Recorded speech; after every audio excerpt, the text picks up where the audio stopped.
We've always talked about digitalization, and digitalization is very prevalent in the discrete manufacturing industry. Now we bring it to the process industries.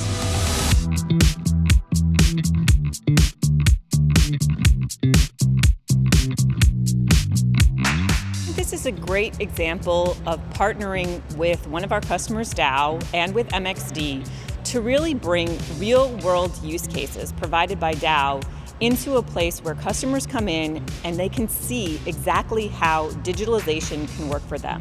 We can provide a huge spectrum of portfolio, from the instrumentation in the field, to the networking that will connect it to the cloud, to the control system that can run their whole process operation.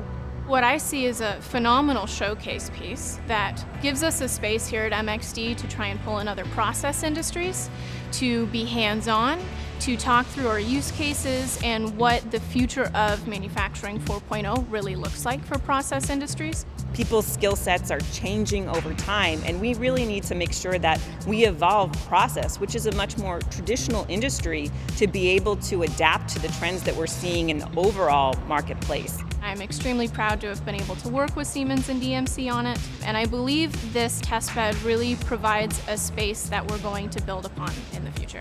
It's practical, it's pragmatic. It's something that people need. It's what the digital mobile worker needs to do. It's what the process industry needs. It's connecting a process industry holistically on IoT and being able to use Industry 4.0 capability and advance everything that's done in this industry. And that makes it extremely powerful.